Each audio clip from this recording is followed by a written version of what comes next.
Kesadarannya perlahan kembali. Seorang pemuda terperanjat bangun di sebuah ranjang asing dengan hidung diperban. Dia menatap tangannya yang terbalut kain kasa dengan tatapan tak percaya. Apa aku masih hidup? Bisiknya pada diri sendiri. Dia mengedarkan pandangan ke seluruh ruangan yang sepi. Sebelum akhirnya melangkah gontai menuju jendela. Di luar sana, sebuah bangunan megah bertuliskan Rumah Sakit Kampus Medis berdiri kokoh. Halamannya dipenuhi oleh para mahasiswa yang berlalu lalang. Pria itu dilanda kebingungan.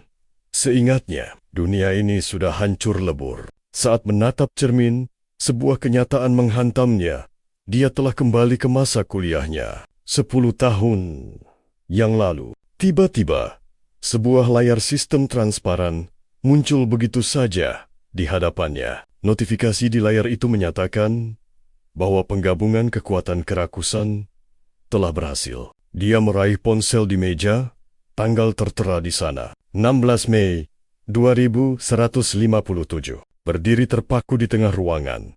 Matanya tertuju pada layar yang bersinar itu. Dia sadar telah kembali 3 tahun sebelum kemunculan Raja Iblis pertama pada tahun 2060. Makhluk dahsyat yang dikenal sebagai Raja Iblis murka bangkit. Tentakel-tentakel ungu raksasa menyeruak dari dalam tanah, meluluh lantakan kota dalam sekejap. Murka membuka gerbang neraka, melepaskan para Raja Iblis lainnya ke dunia manusia. Dunia yang ia ingat hanyalah api dan puing-puing kehancuran. Sosok bayangan hitam berdiri di atas tumpukan reruntuhan, mendekap sesosok tubuh yang tak lagi bernyawa. Qian teringat dengan jelas bagaimana ia kehilangan segalanya dalam perang itu. Kini, setelah kembali ke masa lalu, ia menatap kosong telapak tangannya. Tangannya terkepal erat. Matanya berkilat merah penuh amarah. Dia bersumpah akan menaklukkan Murka dan mencegah gerbang neraka terbuka demi mengubah takdir masa depan. Layar sistem itu masih melayang di hadapannya. Tertulis, kekuatan penggabungan kerakusan telah sempurna. Qian menyentuh layar itu. Sebuah jendela status muncul, menampilkan nama serta levelnya. Meskipun levelnya baru 1, semua statusnya, dari kekuatan hingga kecepatan, menunjukkan angka 100. Di dunia ini, hanya 1 dari 10.000 orang yang bisa membangkitkan kekuatan khusus. Sebuah bagan menampilkan berbagai macam kelas, seperti penyihir bintang, prajurit api, dan pembunuh petir. Saat ini, Qian hanyalah seorang mahasiswa biasa di Universitas Nasional. Untuk para pemilik kekuatan, kampus itu terdiri dari gedung-gedung modern raksasa, tempat para siswa potensial ditempa. Tatapan Qian tertuju pada kartu digital yang menampilkan kelas pembunuh petir. Dia sangat mengenali kelas ini. Itu adalah kelasnya di kehidupan sebelumnya. Mungkinkah kekuatannya bangkit lebih awal? Dia mengepalkan tangannya, dan percikan listrik berwarna kuning seketika muncul. Sebuah pesan sistem pun terpampang, memuat perubahan kelas. Tiba-tiba, pintu terbuka, dan seorang siswa bernama Maong masuk. Maong mengenakan kacamata dan sweater coklat. Sebuah kotak teks di atas kepalanya mengidentifikasinya sebagai penyembuh bunga peringkat E. Maong tampak kaget melihat Qian sudah bisa berdiri. Dia menjelaskan bahwa Qian dihajar habis-habisan kemarin. Maong menyentuh lengan Qian dan menyadari semua lukanya telah sembuh total. Qian menatap sahabatnya dengan tatapan sendu. Dia ingat betul, Maong tewas di awal invasi iblis di masa depan. Maong membetulkan letak kacamatanya dan bertanya, apa Qian merasa lebih kuat? Sesaat kemudian, dia tiba-tiba teringat bahwa tes peringkat akan diadakan besok. Tanpa basa-basi, Maong menarik lengan Qian dan mendorongnya ke arah pintu. Dia berseru bahwa mereka harus segera bersiap-siap untuk ujian penting itu. Qian dan Maong berjalan melintasi kampus di bawah cahaya senja yang hangat. Di kejauhan, para mahasiswa lain asyik bermain basket dan sepak bola. Qian memandangi kerumunan itu dan bergumam, Sudah lama sekali aku tidak melihat orang hidup. Maong menatapnya dengan ekspresi penuh tanda tanya. Chen lalu menengadah ke langit. Teringat akan kota gelap yang hancur dari kehidupan masa lalunya. Dia berpikir dalam hati, dia harus segera menyusun rencana untuk naik peringkat secepat mungkin. Chen tahu bahwa guild-guild besar menguasai semua dungeon.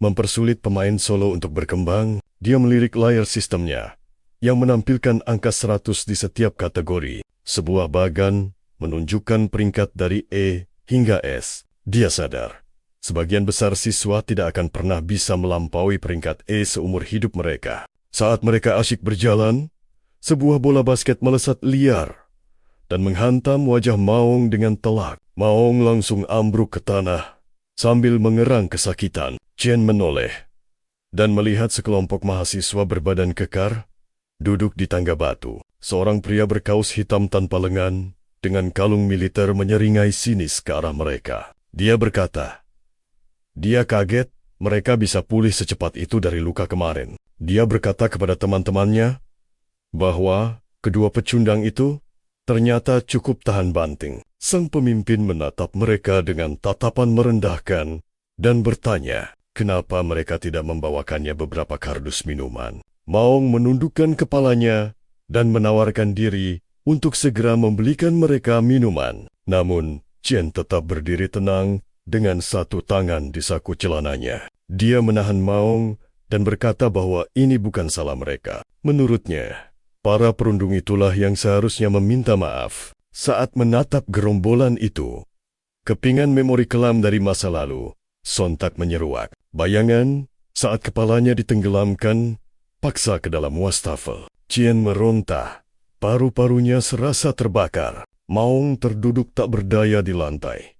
Wajahnya pucat ketakutan. Dia mengulurkan tangan, memohon agar para perundung itu berhenti. Pemimpin mereka hanya tersenyum licik dan mengklaim, dia hanya membantu Chen membangkitkan kekuatan. Terpendamnya, para siswa lain yang menonton hanya tertawa dari ambang pintu. Kesadaran Chen mulai memudar. Sebelum akhirnya tubuhnya ambruk ke lantai, para perundung itu kehilangan minat dan pergi begitu saja, meninggalkannya tergeletak. Maong bergegas menghampiri Chen dan memanggil namanya dengan panik. Ciam merenunggu. Betapa kejamnya perlakuan yang ia terima dari sesama manusia. Adegan kembali ke masa kini di kampus. Gong Cheng menatap Chen dengan ekspresi bingung dan meremehkan. Di belakang Chen, Maong hanya bisa gemetar ketakutan. Sementara itu, Gong Chang melepaskan kekuatannya. Lengan kanannya berubah menjadi batu giok hijau yang bersinar mengerikan. Terungkap, dia adalah Flower Warrior, peringkat F. Namun, Chen balas menatapnya tajam, dengan mata yang berkilat merah. Chen mendeci dalam hati. Si pengganggu ini hanya besar kepala karena kakaknya adalah ketua OSIS. Dari kejauhan, kerumunan siswa mulai berbisik. Mereka menunjuk Chen dan Maong, mengejek keduanya sebagai sampah tak berguna di akademi. Ejekan itu membuat Gong Cheng murka dan berteriak. Dengan sekuat tenaga, dia melayangkan tinju batunya yang raksasa lurus ke wajah Chen. Tapi Chen tak bergeming. Dia hanya mengangkat satu tangannya. Pukulan itu tertahan, menciptakan ledakan cahaya yang menyilaukan dan suara benturan yang memekakan telinga. Chen bahkan tidak mundur satu langkah pun. Sebaliknya, Gong Chang justru menarik lengannya, meringis kesakitan yang luar biasa. Para penonton terbelalak, tak percaya. Bagaimana mungkin dia bisa menahan serangan Flower Warrior? Chen berdiri tenang, sementara Gong Cheng mengumpatnya dengan penuh amarah. Di belakang, Maong hanya bisa menatap ngeri. Gong Cheng menggertakkan giginya, menyebut Chen hanyalah pecundang lemah. Chen menunduk, melihat percikan listrik kuning mulai menari di jemarinya. Dia tersenyum. Saatnya menguji kekuatan baru ini pada si perundung. Tiba-tiba, sebuah jendela sistem muncul di hadapannya. Tertulis, perubahan job selesai. Job barunya, Electric Assassin Level 1. Seketika, kilat kuning menyambar dari tubuhnya dan matanya bersinar keemasan. Jendela statusnya menunjukkan peningkatan drastis. Kecepatan dan kekuatannya melonjak 2 hingga 3 kali lipat. Maung terperangah. Sejak kapan Qian membangkitkan kekuatannya? Melihat itu, amarah Gongchang semakin meledak-ledak. Dia mengaktifkan skill andalannya Invincible Demon Armor. Lengan batunya membesar, ditumbuhi duri-duri tajam yang mematikan. Sambil berteriak akan menghabisi Chen, dia menerjang maju dengan pukulan yang siap menghancurkan segalanya. Tapi Chen bergerak secepat kilat. Dia melesat, menghindari tinju raksasa itu. Lalu dari bawah, sebuah pukulan petir menghantam telak dagu Gongchang. Dalam sekejap, tubuh besar Gongchang terlempar ke udara. Para siswa menjerit histeris. Tak berani melihat pemandangan itu. Maung hanya bisa melongo. Mulutnya terbuka lebar karena syok. Gongchang terbanting keras ke tanah dan terseret di aspal. Dengan wajah berlumuran darah, dia berteriak panik meminta bantuan teman-temannya. Namun, temannya yang berambut perak itu hanya membeku. Tubuhnya gemetar hebat karena ketakutan. Qian berdiri tegak, diselimuti aura listrik kuning yang menyilaukan. Tak menyerah, Gongchang melompat ke udara untuk serangan terakhirnya. Namun dengan mudah, Chen mengulurkan tangannya dan menangkap pergelangan tangan Gongchang. Listrik langsung menyambar di titik sentuhan mereka. Mata Qian berkilat kuning terang saat menatap si perundung. "Kau," katanya, "terlalu lemah." Lalu, Qian membanting Gongchang ke tanah dengan kekuatan petir yang dahsyat. Benturannya menciptakan gelombang kejut dan kepulan debu yang luar biasa. Tubuh Gongchang terpental, menghantam keras anak tangga tribun penonton. Gongchang terkapar tak sadarkan diri di dekat tribun yang retak. Sementara Ma Long terduduk lemas, takjub dengan kekuatan Qian yang mengerikan. Qian hanya berdiri diam, menatap darah yang menodai tangannya. Dia lalu membuka jendela statusnya. Anehnya, dia masih level 1, dengan 100 poin di setiap stat. Qian sadar, job Electric Assassin ini memang kuat, tapi statusnya sama sekali tidak bertambah setelah pertarungan ini. Dia butuh cara baru untuk mendapatkan EXP. Seketika, sebilah pedang listrik kuning terbentuk di tangannya. Qian berjalan mendekati Gongchang yang tak berdaya. Para siswa menatap ngeri, dan Maung memohon agar dia berhenti.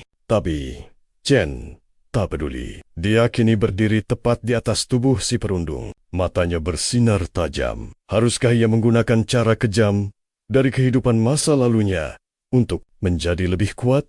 Sambil mencengkeram kerah bajunya, Chen menodongkan pedang petirnya ke leher Gongchang. Tiba-tiba, seorang gadis pirang bernama Ling Yu, wakil ketua OSIS, mendekat. "Hentikan," katanya dengan tenang. "Hukuman yang kau berikan sudah lebih dari cukup." Qian menatapnya sejenak, lalu melepaskan Gongchang. Si perundung itu pun langsung kabur terbirit-birit. Para penonton menatap dengan ngeri. Mereka bersumpah tak akan pernah memancing amarah Qian lagi. Setelah itu, Qian dan Maung pun pergi dari sana. Ling Yu hanya tersenyum tipis melihat kepergian mereka. Malamnya di asrama, Maung bercerita dengan heboh. Dia menceritakan bagaimana Qian membangkitkan kekuatan petir dahsyat dan menghajar geng itu sendirian. Tapi teman sekamarnya, Shang Zuo dan Sang Yu, yang juga Awakener peringkat E, sama sekali tidak percaya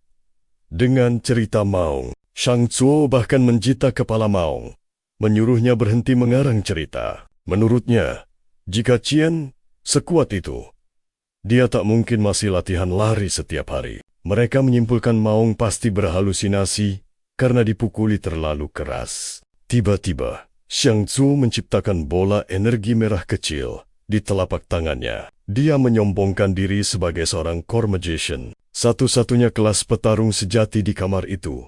Sambil memamerkan ototnya di cermin, dia meremehkan Chan yang dianggapnya terlalu lemah untuk jadi pembunuh bayaran. Dia juga mengingatkan bahwa tes peringkat akhir akan digelar esok hari di dalam lapisan iblis untuk latihan rank E. Sebuah portal api oranye tiba-tiba berkobar di antara pilar batu. Dari sana, muncullah seorang pria pirang bernama Gong Ting. Ling Yu mengekor di belakangnya sementara para siswa lain membungkuk hormat. Tak jauh dari sana, Gong Cheng sudah menunggu mereka. Kepala, hidung, hingga lengannya dibalut perban putih. Dia menatap sang kakak dengan tatapan memelas, mengadu bahwa Chen telah mempermalukannya di depan umum. Gong Ting menatap adiknya dengan ekspresi dingin dan serius. Dia berjanji akan turun tangan sendiri untuk membereskan masalah itu. Beberapa saat kemudian,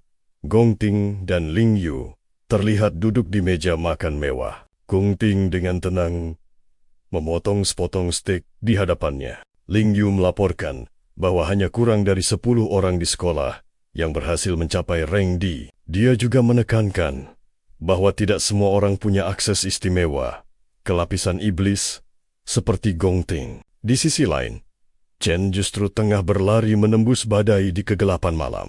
Sambil mengenakan jaket biru, dia memikul beban seberat 100 kg. Misinya malam ini adalah menyelesaikan lari sejauh 20 km. Keringat bercampur air hujan membasahi wajahnya. Namun fokusnya hanya pada pernapasannya. Dia percaya tubuh fisik yang kuat adalah pondasi untuk kekuatan pembunuh petirnya. Sebuah kilas balik muncul, menunjukkan dunia di tahun 2160. Tentakel ungu raksasa keluar dari awan, menghancurkan kota hingga luluh lantak. Chen berlutut di tengah hujan deras, memeluk tubuh adiknya yang sudah tak bernyawa. Adiknya telah dibunuh oleh Raja Iblis. Rat. Kembali ke masa kini, mata Chen menyala merah di tengah badai. Tekadnya telah bulat. Tujuan pertamanya adalah membunuh Rat untuk mencegah kehancuran dunia. Terulang, tiba-tiba ponsel di sakunya bergetar. Dia melihat nama adiknya, Si Yun, menelepon. Dengan cepat dia memasang herbat dan menjawab panggilan itu. Berdiri kaku di tengah lintasan lari yang sepi. Suara ceria Si Yun terdengar dari seberang. Dia bertanya, mengapa kakaknya meneleponnya berkali-kali hari ini. Ternyata dia sedang ikut kompetisi dan ponselnya kehabisan baterai. Dia berjanji, jika berhasil menang, mereka bisa membayar uang sewa rumah. Mendengar itu, Chen hanya menunduk dalam diam. Dia teringat bagaimana doanya untuk bisa kembali ke masa lalu. Akhirnya terkabul. Si Yun bertanya, apakah di sana juga sedang hujan? Heran dengan kebisuan kakaknya. Chen tersenyum getir, mengatakan tak ada apa-apa. Dia hanya ingin mendengar suaranya. Tentu saja, Si Yun bingung, karena mereka baru bicara 2 hari yang lalu. Sebelum menutup telepon, dia menyuruh kakaknya menunggu kabar baik darinya. Chen menatap langit yang kelam, lalu berbalik dan kembali berlari tanpa ragu. Masih ada 3 putaran lagi yang harus dia selesaikan. 8 jam berlalu.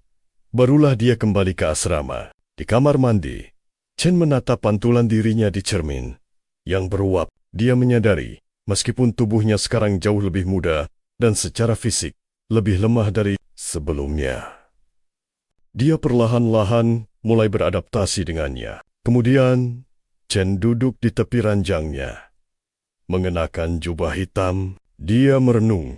Menaikkan level akan sangat sulit karena semua lapisan iblis dikuasai oleh guild besar. Dia bertanya-tanya, di mana dia bisa menemukan monster dan apa sebenarnya kekuatan kerakusan itu. Tepat saat kesadarannya hampir terlelap, sebuah pesan sistem digital berwarna merah tiba-tiba muncul di hadapannya. Sebuah bar loading muncul bertuliskan, sistem sedang dimulai. Setelah selesai, layar berkedip, menampilkan pesan sistem kerakusan telah dimulai. Seketika, Chen merasakan dirinya terhisap ke dalam jurang berwarna merah muda yang menyilaukan. Dia bersalto di udara dan mendarat dengan satu lutut di atas permukaan air berwarna merah. Dia mendongak, melihat sebuah menara hitam raksasa penuh duri menjulang ke langit ungu. Dia benar-benar heran bagaimana dia bisa sampai di tempat aneh ini, padahal seharusnya dia sedang tidur. Pandangannya terpaku pada menara raksasa di bawah langit ungu yang kelam. Tiba-tiba, suara geraman rendah terdengar dari kegelapan. Dari dalam air, muncul monster-monster pucat berkepala tengkorak dengan mata biru menyala. Sistem mengidentifikasi mereka sebagai anjing pemburu, rank E. Anjing-anjing pemburu itu mengepung Chen sambil memamerkan taring mereka. Seketika, percikan petir kuning mulai menyambar di sekitar tangan kanannya. Sambil mengamati monster-monster itu, kekuatannya aktif, menampilkan pesan, memuat perubahan kelas. Chen sadar bahwa dia berada di dalam sarang iblis. Chen menyelesaikan perubahan kelasnya. Kini dia adalah seorang pembunuh petir. Rambutnya berdiri dan matanya bersinar dengan cahaya kuning terang. Percikan listrik bertegangan tinggi menjalar di sekujur tubuhnya saat 3 anjing pemburu menerkamnya bersamaan. Namun Chen bergerak dengan kecepatan kilat, menebas monster-monster itu dengan tangan kosong. Tengkorak salah satu anjing pemburu itu hancur berkeping-keping akibat serangannya. Sebuah notifikasi digital muncul, memberitahukan bahwa dia telah memperoleh 3 item dari hutan kematian. Chen berpikir dalam hati, monster rank ini ternyata sangat mudah untuk dikalahkan. Dia melihat 4 notifikasi poin pengalaman terpisah. Masing-masing memberinya 52x. Lalu, sebuah spanduk besar bercahaya bertuliskan level up muncul di atas kepalanya. Pembaruan status menunjukkan bahwa dia sekarang berada di level 2. Dia menyadari tempat ini memungkinkannya untuk mendapatkan pengalaman dan kekuatan dengan sangat cepat. Dia memeriksa jendela status digitalnya. Dia berada di level 2 dan semua statistiknya telah meningkat sebanyak 5 poin. Dia tersenyum, menyadari bahwa dia telah menemukan sebuah dungeon pribadi yang bisa dia taklukkan sendirian. Namun di belakangnya, seekor monster bos raksasa muncul. Itu adalah anjing pemburu berukuran masif dengan kepala tengkorak dan mata merah yang menyala-nyala. Monster itu membuka mulutnya, memamerkan gigi-gigi setajam pisau. Chen berbalik dan langsung menyerang dengan listrik berwarna kuning. Dia menebas leher monster itu, membuat darah segar menyembur ke seluruh layar. Sebuah notifikasi sistem berdenting, menandakan ia mendapat 320 poin pengalaman. Seketika, pilar cahaya kenaikan level menyelimuti tubuhnya. Chen kini telah mencapai level 3. Jendela kemenangan pun muncul, menampilkan hasil rampasannya. 18 taring hutan kematian dan 1 kristal hutan kematian. Chen segera memeriksa panel statusnya. Angka kecepatannya melonjak hingga 330. Ia menyadari hadiah dari monster boss jauh lebih besar dari monster biasa. Senyum puas terukir di wajahnya. Merasakan kekuatannya yang tumbuh pesat. Dengan gagah, ia berdiri di atas bangkai monster boss yang telah ia taklukkan. Tiba-tiba, sebuah jendela sistem berwarna merah darah muncul di atas bangkai itu. Hanya 2 kata yang tertulis di sana. Dapat dimangsa. Mata Chen terbelalak. Kaget.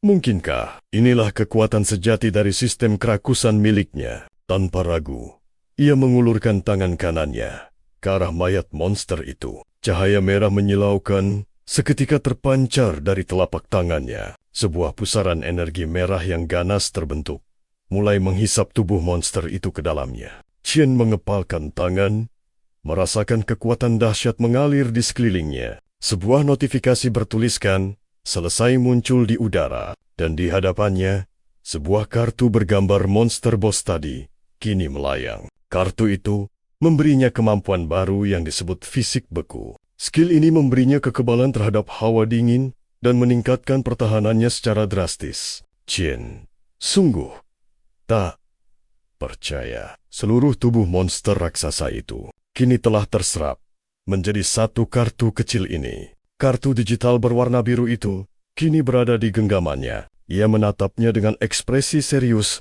dan penuh perhitungan. Dia akhirnya sadar ia bisa menyerap musuh yang dikalahkan dan mengubah mereka menjadi kelas baru untuk dirinya sendiri. Inilah kekuatan sang Raja Iblis. Lalu, di dunia ini, setiap manusia hanya dilahirkan dengan satu kelas dan kelemahan bawaan. Itu adalah hukum alam yang mutlak dan tak bisa diganggu-gugat. Tapi sekarang, Qian memiliki dua kartu kelas di tangannya, pembunuh petir dan prajurit awan es. Dia memiliki dua kelas sekaligus. Ia menatap ke depan, sebuah kesadaran yang mengguncang pikirannya. Selama ia terus memangsa musuh, ia bisa mendapatkan kelas dalam jumlah tak terbatas. Pandangannya tertuju pada menara iblis raksasa di kejauhan. Mengapa ia diberi kekuatan seunik ini? Dan apa sebenarnya tujuan dari menara terkutuk itu? Tiba-tiba, langkahnya terhenti saat merasakan tekanan energi yang luar biasa. Dari dalam kobaran api ungu, sesosok monster mengerikan muncul. Monster itu membawa sebilah pedang raksasa di punggungnya. Ia membuka mulutnya. Aku sudah lama menunggumu, Qian. Sistem peringkat para petarung terbagi dari rank I hingga S. Sebuah ingatan kelam melintas di benak Qian. Saat ia terlempar tak berdaya oleh kekuatan maha dahsyat, tubuhnya bermandikan darah. Rintihan kesakitan yang luar biasa keluar dari mulutnya. Dia teringat usahanya untuk mencapai S-rank di kehidupan, lalu hampir merenggut nyawanya. Nafas Qian menjadi berat. Rasa lelah menjalari seluruh tubuhnya. Pedang petir kuning menyala terang di tangannya. Tapi ia sadar, kekuatannya saat ini paling tinggi, hanya setara The Rank. Sementara di hadapannya, sang monster berdiri dengan angkuh. Monster ini adalah bos peringkat S dengan dua pedang ungu raksasa. Tapi, yang lebih aneh lagi, kenapa monster itu tahu namanya? Tanpa peringatan, monster itu menyerang dengan pedang melengkungnya yang besar. Qian bergerak secepat kilat untuk menghindari tebasan maut itu. Tapi serangan itu terlalu cepat. Pedang itu menghantam dada Qian, membuatnya berteriak kesakitan. Ia terkapar di tanah. Sang monster menatapnya rendah.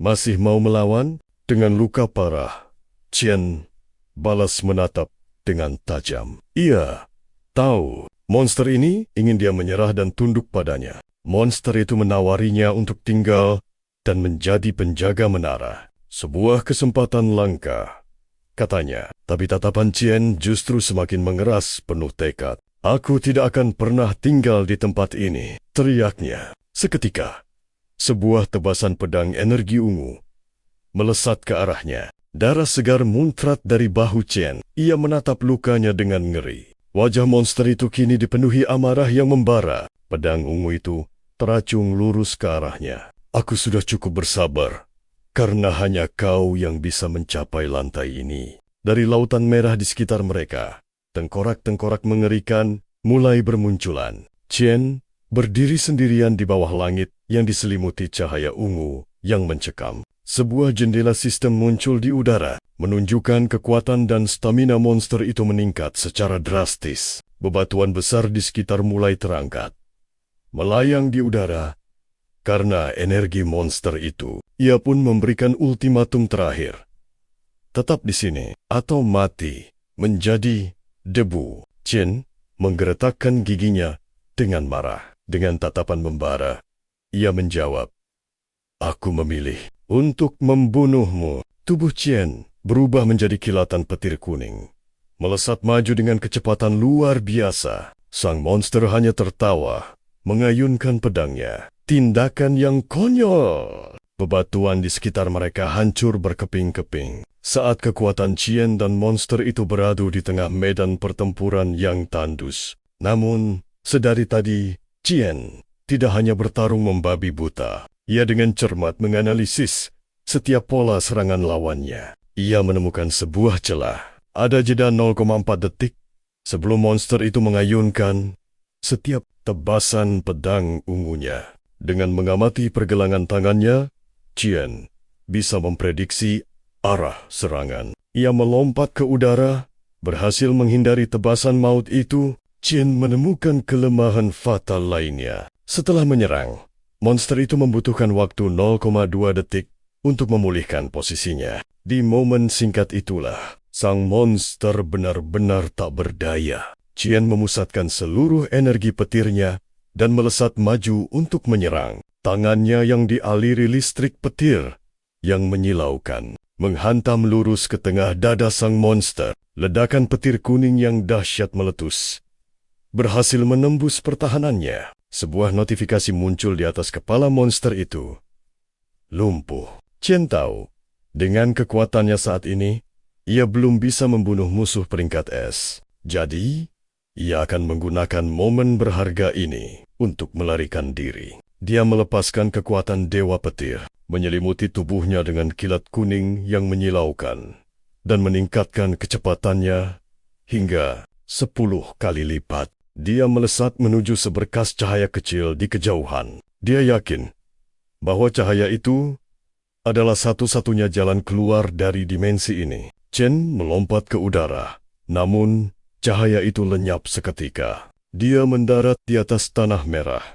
Terperangah, ledakan dahsyat energi ungu gelap meletus dari belakangnya. Monster itu kembali bangkit dari kepulan asap, memberitahu Chen bahwa jalan keluar tadi hanyalah ilusi semata. Ini membuktikan satu hal. Lokasi ini bukanlah sarang iblis yang sebenarnya. Monster itu menunjukkan wujud aslinya sebagai Purgatory Raksasa, seorang prajurit bintang 1 peringkat S. Raksasa menatap Chen dan berkata bahwa dialah sang pembawa harapan. Chen balas menatapnya dengan mata terbelalak. Dia mengenali wujud mengerikan itu. Dia ingat betul, Raja Iblis Lanu memiliki wujud yang sama persis di kehidupan masa lalunya. Dalam kilas baliknya, medan perang porak-poranda oleh ledakan oranye dan kilatan petir kuning. Dalam pertarungan terakhir, di kehidupannya yang dulu, musuh dengan mudahnya berganti wujud menjadi berbagai kelas kuat. Monster ketiga bahkan muncul sebagai makhluk sulur hijau dengan mata merah yang menyala-nyala. Akhirnya, sesosok cahaya menyilaukan muncul, berwujud seseorang dengan bola-bola cahaya di belakang kepalanya. Raksasa memiliki tanduk besar yang sama, dada kerangka, dan aura biru yang bergejolak. Chen sadar, dia sedang berhadapan dengan wujud asli dari iblis terkuat yang pernah ia lawan. Dia akhirnya mengerti. Seluruh dunia ini ternyata ada di dalam tubuh Raja Iblis itu sendiri, tercipta dari kekuatan kerakusan miliknya. Raksasa tersenyum dan memuji kecerdasan Chen. Dia berkata bahwa Chen pantas untuk mengetahui rahasia menara itu. Sebuah kunci emas dengan permata merah raksasa muncul di udara. Kotak sistem mengidentifikasinya sebagai kunci void.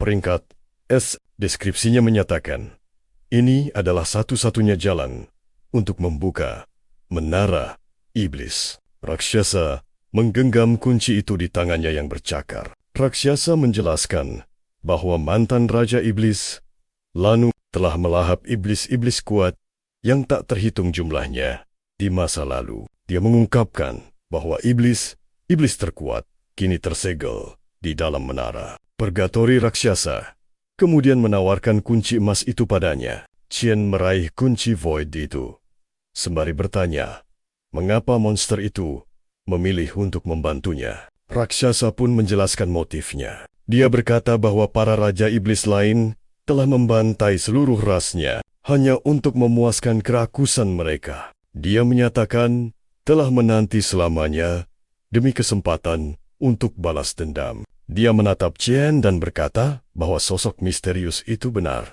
bahwa Chen adalah satu-satunya harapan. Chen terlihat bingung dan bertanya monster mana yang sedang ia bicarakan. Raksasa menunjuk menara hitam raksasa di kejauhan. Dia memberitahu Chen bahwa semua jawaban yang ia cari tersembunyi di dalamnya. Tiba-tiba, tubuh raksasa mulai bersinar dengan cahaya biru dan putih yang cemerlang. Tubuhnya mulai melebur menjadi partikel-partikel cahaya. Dia menyuruh Chen untuk mengambil kekuatannya dan menggunakannya untuk membalaskan dendam pada para Raja Iblis. Pesan itu memberitahu Chen bahwa ia harus menjadi tak terkalahkan dan membuka menara iblis. Pesan itu memperingatkannya bahwa iblis-iblis di dalamnya sangatlah buas dan tak akan mudah untuk ditaklukkan. Bayangan kelam beberapa Raja Iblis muncul di kehampaan merah itu. Raksasa memberitahunya bahwa dia harus menaklukkan dan melahap mereka semua untuk mencapai puncak dunia ini. Kepala monster itu hancur berkeping-keping menjadi partikel cahaya. Sisa-sisa terakhirnya melayang di udara. Raksasa berkata bahwa hanya mereka yang bertekad baja yang pantas menerima kekuatannya. Chen berdiri terpaku di permukaan merah, sementara energi monster itu berputar di udara. Dia mengangkat tangannya untuk menyerap pusaran cahaya ungu itu. Sebuah notifikasi raksasa muncul. Level Devour meningkat. Seketika, Chen diselimuti aura kuning yang menyilaukan. Levelnya meroket hingga 10. Sebuah layar kemenangan muncul, menunjukkan bahwa ia telah mendapatkan 2 item bernama Tulang Dunia Bawah Raksasa. Chen menatap kepalan tangannya dan berjanji akan meneruskan tekad monster itu. Sebuah pesan digital menyatakan bahwa proses Devour telah selesai. Kartu Purgatori Raksasa pun muncul. Kartu itu menunjukkan bahwa monster tersebut adalah prajurit bintang dengan skill bernama Crushing Bone Grip dan Triple Gravity Strike. Chen bersumpah akan membuat musuh-musuhnya membayar dengan darah. Kembali di kamar asramanya, cahaya mentari pagi menerobos masuk. Sebuah suara keras memerintahkan semua orang untuk bangun dan bersiap. Chen terduduk di ranjangnya, menatap ke lantai. Teman sekamarnya sedang bersiap-siap di belakang. Dia melihat tangan dan dadanya, menyadari semua luka dari pertarungan semalam telah lenyap tanpa jejak. Ia bertanya-tanya, apakah semua itu hanyalah mimpi? Dengan ragu, ia membuka jendela sistemnya. Jendela itu menunjukkan levelnya kini adalah 10. Semua status dasarnya melonjak ke angka 150. Kartu Purgatori Raksasa dan item lainnya juga terlihat di inventarisnya. Chen tak percaya. Ia naik 9 level hanya dalam semalam. Ia penasaran, apa pangkatnya saat ini dalam sistem peringkat. Tiba-tiba, teman sekamarnya, Xiang Zuo, mendekat dan mencondongkan tubuh ke arah Chen. Dengan senyum mengejek, Xiang Zuo menyebut bahwa Maong memanggil Chen sebagai orang kuat. Di dekat sana, Maong hanya bisa berdiri dengan wajah gugup. Xiang Zuo menatap Chen dengan tajam dan bertanya apakah dia mencoba merebut posisi siswa terbaik di asrama. Chen balas menatapnya tanpa gentar saat Xiang Ho memberitahu mereka ujian kenaikan pangkat akan segera dimulai, lalu pergi. Setelah itu, mereka menuruni tangga kampus sambil menyantap roti. Di sana, ia menjelaskan pada teman-temannya bahwa setiap peringkat dibagi lagi menjadi tingkat rendah, menengah, dan tinggi. Grafik digital terpampang di layar. Sebagian besar murid masih berada di level I rendah, sementara peringkat tertinggi saat ini hanyalah D menengah. Xiang Zuo menyombongkan diri, mengaku berada di level I menengah dan sanggup melibas 10 murid lemah. Malong menyikut Chen, menyuruhnya mengincar peringkat Dang untuk membungkam semua saingan. Langkah mereka terhenti di sebuah plaza yang megah. Tempat layar raksasa mengumumkan dimulainya upacara ujian kenaikan peringkat Universitas Kebangkitan Nasional. Lautan murid berseragam telah memadati tempat itu. Di sudut lorong, 2 murid berandal sedang menindas yang lebih lemah. Maong mengenali mereka sebagai kroco-kroconya Gong Cheng dan menyarankan untuk menghindar. Tapi mendadak, kedua berandalan itu pucat pasi. Keringat dingin membasahi wajah mereka saat mereka langsung bersujud, membenturkan dahi ke lantai. Hormat kami, kakak besar Chen. Xiang Su dan Maong, teman sekamarnya, hanya bisa melongo melihat pemandangan itu. Rahang mereka seakan jatuh ke lantai. Xiang Zuo membeku. Jadi, cerita Maong tentang kekuatan Chen selama ini ternyata bukan bualan belaka. Chen terus melangkah dengan santai, seolah tak peduli pada 2 orang yang bersujud di belakangnya. Tiba-tiba, seorang pria berambut biru keabuan mencegatnya. Namanya Jiang Jian. Dia adalah anggota Dewan Mahasiswa. Dengan senyum meremehkan, Jian Jian membuka suara, menyinggung insiden antara Chen dengan Gong Cheng. Dia mengingatkan Chen dengan nada mengancam bahwa Gong Cheng adalah adik dari sang ketua OSIS. Gong Ting dari balik tembok, Maong dan Xiang Zhou gemetar. Mereka tahu siapa Jiang Jian, tokoh kuat peringkat D dan tangan kanan sang ketua. Gawat, sekarang dia mengincar Chen. Jiang Jian mendekatkan wajahnya, berbisik tepat di telinga Chen. Dia mengaku bisa mencium aroma kekuatan sejati dari jauh. Lalu dia mencibir. Tapi dari dirimu, yang tercium hanyalah bau sampah rendahan. Chen menatap Jiang Jian tanpa gentar dan bertanya dengan dingin. Apa kau anjing? Wajah Jiang Jian langsung memerah karena murka. Apa katamu barusan? Teriaknya.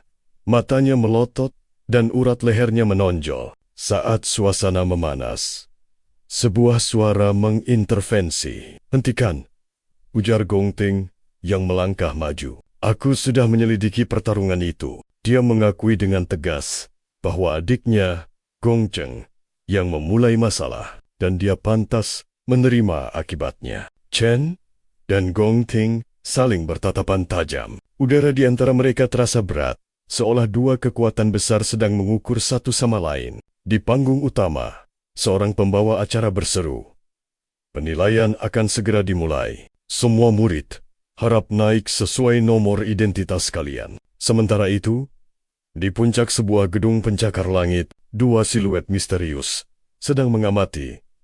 Dari kejauhan, melalui jendela raksasa, mereka menatap ke arah upacara. Apakah tahun ini akan muncul bibit yang menarik? Tanya salah satunya. Sosok yang lain hanya menyesap teh dari cangkir porselennya, memandang ke depan dengan senyum penuh arti. 1 jam telah berlalu. Peserta berikutnya, Xiang Zhou, seru pembawa acara. Dari kerumunan, Maong bersorak paling kencang untuk sahabatnya. Wajah Xiang Zhou tegang, namun tatapannya penuh tekad saat dia melangkah menuju portal biru yang bersinar di panggung. Begitu melewati portal, dunia di sekitarnya menjadi gelap. Kabel-kabel hitam menjulur dari langit-langit, terhubung ke sebuah jantung mekanis raksasa. Inilah inti sihir yang akan diuji. Matanya yang besar masih terpejam. Misi mereka, serang inti ini dengan segenap kekuatan, agar inti itu dapat menyerap energi mereka. Xiang Zhou menggertakkan gigi dan meraung keras. Kedua tangannya terangkat ke atas. Bola api raksasa terbentuk di atas kepalanya. Dengan satu teriakan, dia meluncurkan serangan dahsyat itu ke arah mata inti. 2A. Ledakan hebat mengguncang ruangan. Cahaya menyilaukan dan suara mendengung memenuhi udara. Layar digital langsung menampilkan hasilnya. Peringkat E. Penguji mengonfirmasi. Peringkat saat ini E menengah. Di luar, Maong bersorak gembira. Tapi ini baru permulaan, serunya. Tiba-tiba, sebuah kategori baru muncul di layar. Potensi garis-garis digital menari di layar biru, lalu berhenti, membentuk huruf C. Kotak rangkuman akhir pun muncul. Peringkat E menengah, potensi maksimal. Xiang Zhou hanya bisa menatap nanar. Peringkatnya tidak naik sama sekali. Dengan lesu, dia duduk di anak tangga. Kepalanya tertunduk dalam kekecewaan. Maong menepuk bahunya, mencoba menghibur. Tenang saja, katanya, hasil kami mungkin akan lebih buruk darimu. Dan benar saja. Hasil teman-teman sekamarnya muncul. Xiang Yu dan Maong, I rendah, potensi C. Chang Zhou, E menengah, potensi C. Wajah ketiganya langsung muram. Namun tiba-tiba, layar kembali berkedip. Seorang murid berhasil mencapai peringkat D dengan potensi peringkat B. Ketiga sahabat itu terbelalak, tak percaya. Tak lama kemudian, Jiang Jian keluar dari portal. Dia tertawa pongah, penuh percaya diri. Hasilnya terpampang di layar. Peringkat terendah dengan potensi peringkat A. Wajah ketiga sahabat itu semakin masam. Sudah 8 murid yang mencapai peringkat D hari ini. 2 penguji saling berpandangan, menatap tablet mereka. Mereka tercengang, begitu banyak bibit unggul tahun ini. Biasanya, hanya ada 2 atau 3 yang berhasil mencapai peringkat D. Pembawa acara kembali berseru, "Peserta berikutnya." Gong Ting, sang ketua OSIS, akhirnya melangkah ke panggung. Semua mata tertuju padanya.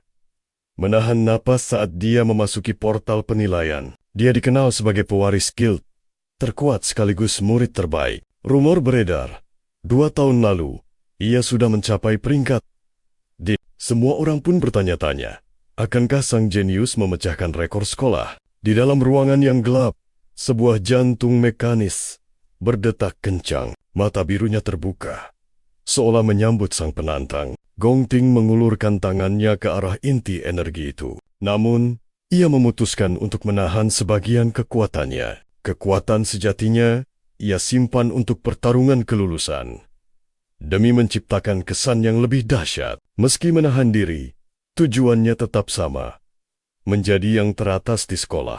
Seketika, mata Gong Ting berkilat dengan cahaya oranye yang menyilaukan. Di luar, layar digital berkedip hebat, menampilkan energi putih dan kuning yang bergejolak. Sang ilmuwan berkumis terperangah melihat perubahan warna itu, hingga akhirnya layar berhenti dan menampilkan hasil yang mengejutkan. Gong Ting, peringkat D, tingkat tinggi, dan potensinya adalah peringkat S. Para penonton terdiam, tak percaya melihat angka fantastis yang terpampang di hadapan mereka. Sontak, sorak-sorai membahana. Semua orang mengangkat tangan, mengeluh-elukan namanya. Zhang Jian bahkan berteriak histeris, memanggilnya sang presiden. Sejarah baru telah terukir. Gong Ting menjadi orang pertama di sekolah yang memiliki potensi peringkat S. Ma Long tampak sangat syok dan mengepalkan tinjunya. Sementara Qian yang berdiri di dekatnya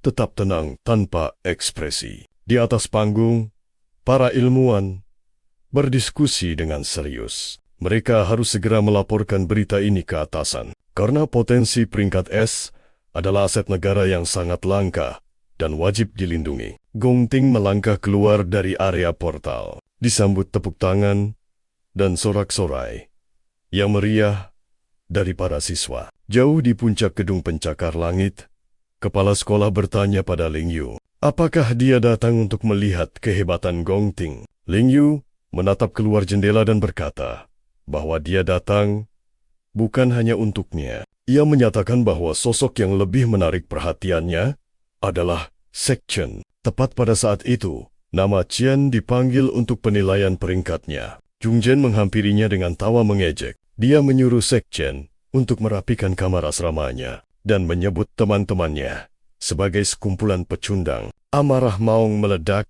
Ia balas, berteriak pada si perundung itu, menyuruhnya untuk menunggu dan lihat saja nanti. Tanpa sepatah kata pun, Qian berjalan tenang menuju portal biru yang bersinar. Ia memasuki ruang pengujian yang gelap, di mana jantung mekanis itu kembali menantinya. Mata tunggal dari inti itu terbuka lebar, menatapnya tajam. Qian mengulurkan tangannya. Matanya berkilat dengan cahaya merah misterius. Sementara itu, penjelasan tentang ujian tempur kelulusan dimulai. Sebuah tes yang membutuhkan tim berisi 10 anggota. Tim yang berhasil menjadi juara pertama akan mendapat kehormatan untuk bergabung dengan Imperial Guild paling bergengsi di seluruh negeri. Di sisi lain, Zhang Jian memperkenalkan anggota baru pada Gong Ting, seorang siswa bernama Yan Lin dengan peringkat D, tingkat rendah. Kini tim mereka sudah berisi 9 siswa peringkat D. Mereka hanya butuh Gong Ting untuk melengkapi formasi terkuat. Gong Ting terlihat sangat percaya diri di tengah sorakan rekan-rekannya. Berbeda jauh, Maung dan teman-temannya terlihat cemas dan murung. Maung melirik jam tangannya. Raut wajahnya penuh kekhawatiran. Sudah terlalu lama Qian di dalam sana, tapi belum ada hasil apapun. Murid lain yang lewat bahkan mengejek Sei Chen dan menyebutnya sampah. Mereka semua yakin dia terlalu lemah bahkan untuk mendapatkan sebuah peringkat. Zhang Jian berkata pada Gong Ting bahwa tim mereka sudah lengkap dan mengajak semua pergi karaoke. Gong Ting pun setuju dan mulai melangkah pergi. Namun tiba-tiba, layar digital di panggung mulai berkedip liar. Garis-garis putih muncul dan sebuah huruf D terpampang di layar. Malong dan teman-temannya terbelalak tak percaya. Mulut mereka ternganga, benar-benar syok melihat hasil itu. Malong berteriak girang sambil menunjuk ke arah layar. Gong Ting yang hendak pergi terkejut, sementara Zhang Jian hanya bisa melongo. Papan itu mengonfirmasi bahwa Chen adalah peringkat D tingkat tinggi. Di dalam ruang pengujian, inti mekanis itu bergetar hebat seolah ketakutan. Tiba-tiba, sebuah pesan sistem berwarna biru muncul. Tertulis bahwa inti mengalami kelainan dan sistem meminta pengujian diulang karena hasilnya mungkin tidak akurat. Chen menatap layar status digitalnya. Setiap kategorinya menunjukkan angka 150 poin. Ia sadar, tubuh normalnya saja sudah setara dengan peringkat D tingkat tinggi. Baiklah, ia memutuskan untuk mencoba kelas terlemahnya lebih dulu. Sebuah layar perubahan kelas pun muncul. Chen berubah menjadi Raja Greyhound. Topeng tulang putih menutupi separuh wajahnya dengan mata kanan yang menyala merah. Seketika, peringkat di layar luar berubah lagi. Setelah berkedip sesaat, kini muncul hasil. Peringkat C, tingkat menengah. Para siswa di kerumunan berteriak histeris, tak percaya dengan apa yang mereka lihat. Zhang Jian bahkan berteriak kalau mesinnya pasti rusak. Para ilmuwan panik, mengira ada kesalahan sistem. Sementara di dalam sana, getaran inti mekanis itu semakin menjadi-jadi. Chen tahu, kelasnya yang lain jauh lebih kuat dari peringkat C. Ia pun memicu perubahan kelas lainnya dan berubah menjadi iblis jurang. Kini, tanduk merah tumbuh di kepalanya dengan mata biru yang bersinar terang. Energi ungu yang dahsyat berputar-putar di sekeliling tubuhnya. Jantung mekanis itu berdetak semakin cepat, seolah akan meledak. Di luar, badai ungu raksasa terbentuk di langit, awan berputar dahsyat, dan petir menyambar-nyambar. Para murid hanya bisa berkerumun ketakutan. Mereka percaya sesosok monster yang mengerikan telah lahir. Layar digital di panggung mengalami gangguan parah. Lalu, sebuah huruf S raksasa berwarna kuning muncul di bawah peringkat potensi. Ilmuwan berkumis itu berteriak, "Kaget! Mungkinkah ada murid dengan potensi peringkat S lainnya di sekolah ini?" Wajah Gong Ting kini dipenuhi kekhawatiran. Sebuah tanda peringatan merah berkedip di layar.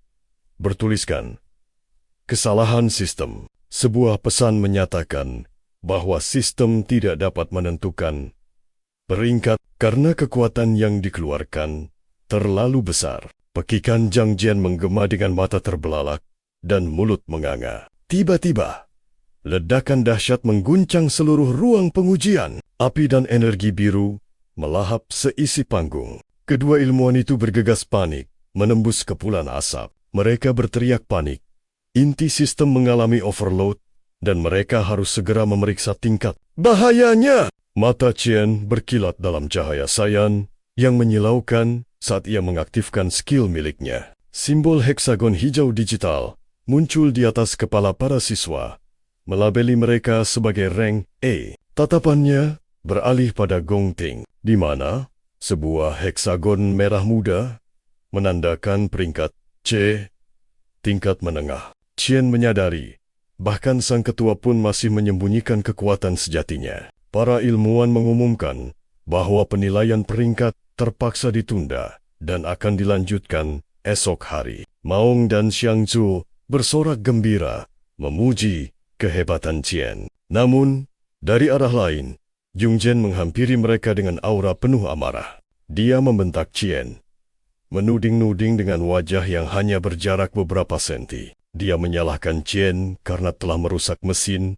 dan membuang waktu berharga Dewan Mahasiswa. Urat-urat di tangan Chen menonjol. Tinjunya terkepal erat, seiring percikan listrik kuning mulai menari-nari di sekitarnya. Nalurinya bergejolak, ingin sekali menghajar Zhang Jian. Tiba-tiba, Gong Ting turun tangan, menyuruh Zhang Jian untuk menghentikan sikap kasarnya. Gong Ting lalu beralih pada Qian dan secara pribadi menawarinya untuk bergabung dengan tim elitnya. Dalam ujian tempur kelulusan, Zhang Jian tampak kesal karena tim mereka sudah penuh. Gong Ting sadar dia harus mendepak satu anggota lain untuk memberi ruang bagi Qian. Dia mengulurkan tangan ke bahu Qian sebagai tanda sambutan hangat. Namun, Qian dengan cepat menepis tangan itu dan berkata, ia sama sekali tidak tertarik untuk bergabung. Gong Ting dan Zhang Jian membeku, tercengang mendengar penolakan itu. Zhang Jian berteriak, menegaskan bahwa tim mereka adalah yang terkuat di seantero sekolah. Qian menoleh ke belakang, mengatakan bahwa Zhang Jian terlalu berisik dan menuntut agar mereka tidak pernah muncul di hadapannya lagi. Zhang Jian menggeram marah hingga semburan api kecil menyalak dari mulutnya. Para siswa berbisik. Tak menyangka Qian punya nyali sebesar itu untuk menolak ketua OSIS. Dengan ekspresi tenang, Qian pun melenggang pergi. Maong dan teman sekamarnya yang bersembunyi di dekat sana hanya bisa melongo kaget melihat keberanian Qian, sementara Gong Ting hanya berdiri diam, mengamati punggung Qian yang menjauh. Dari jendela sebuah gedung tinggi, kepala sekolah Yuan Long dan Ling Yu mengamati semuanya. Ling Yu tersenyum. Menurutnya situasi ini menjadi semakin menarik. Ia menyatakan, Gong Ting yang lahir dari keluarga terpandang baru saja dipermalukan. Penolakan Qian adalah sebuah deklarasi perang. Gong Ting menunduk, menatap tanah. Untuk pertama kalinya, ia ragu apakah alat penilai kekuatan itu benar-benar akurat. Zhang Jian berdiri di sisinya dengan wajah memerah.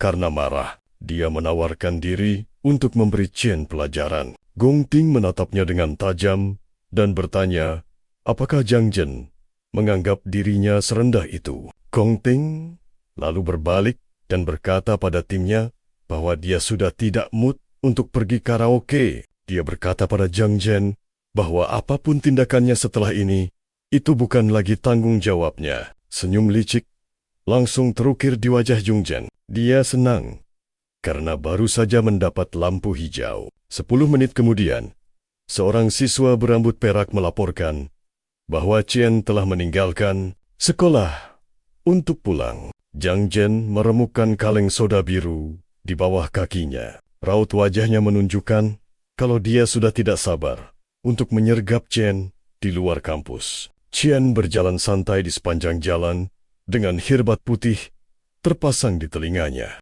Pikirannya melayang, mengenang masa lalu. Sebuah kilas balik menunjukkan sekelompok prajurit berdiri di hadapan mata raksasa berwarna merah, muda yang bersinar mengerikan. Itulah sang monster.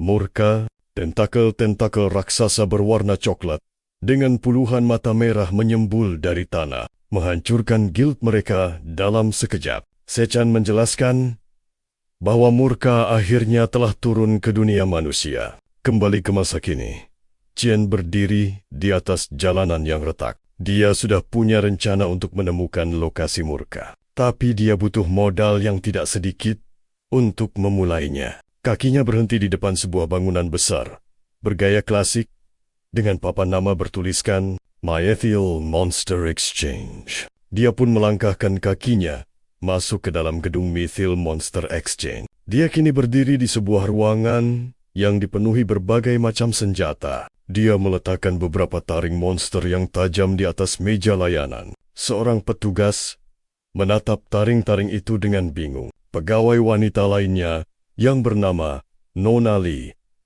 mengidentifikasinya sebagai taring Grahon. Petugas pria itu tampak meremehkan. Dia menjelaskan bahwa bursa ini hanya melayani item-item kelas atas untuk para hunter papan atas. Dia menyebut taring peringkat E itu sampah tak berharga dan berjalan pergi. Dia menyuruh Nona Li untuk menyelesaikan transaksi kecil ini. Qian melihat notifikasi sebesar 18.000 di ponselnya. Dia bergumam, uang ini cukup untuk membayar sewa. Kemudian, Qian mengangkat tangannya. Kotak-kotak digital merah muda dan cahaya ungu mulai terbentuk di telapak tangannya. Dia menarik sebuah pedang besar bergerigi berwarna ungu dari udara tipis.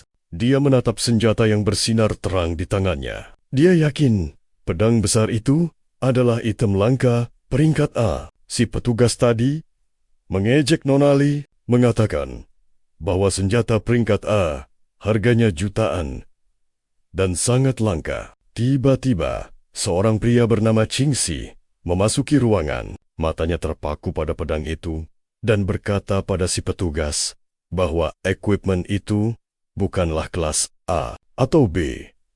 Dia mengidentifikasinya sebagai equipment peringkat S dari tanah Abyssal. Petugas itu membeku ketakutan. Wajahnya pucat pasih. Matanya melotot tak percaya. Dan dia menjerit syok. Chingsi dengan cepat menghampiri Qian dan menjabat tangannya dengan erat. Dia berkata pada Qian bahwa ini adalah suatu kehormatan besar, lalu mengundangnya ke ruang VIP. Qian menatap Chingsi dengan tenang. Ia langsung sadar bahwa pria ini adalah pemimpin Guild Mythil. Di ruang VIP, mereka duduk di sofa hijau mewah dengan ornamen emas. Berapa harga yang kau tawarkan untuk senjata ini? Tanya Chingsi. Dengan tatapan dingin, Qian menjawab singkat. 1 juta. Chingsi tersentak kaget. Pedang ini bernilai puluhan juta. Tapi Qian dengan tenang menjelaskan bahwa dia hanya menjadikannya sebagai jaminan. Aku akan mengembalikan 1 juta itu dalam sebulan.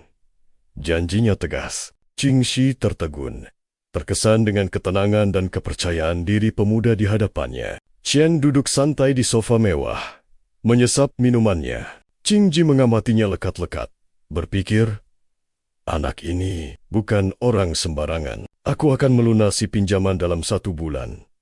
Dengan bunga 10%.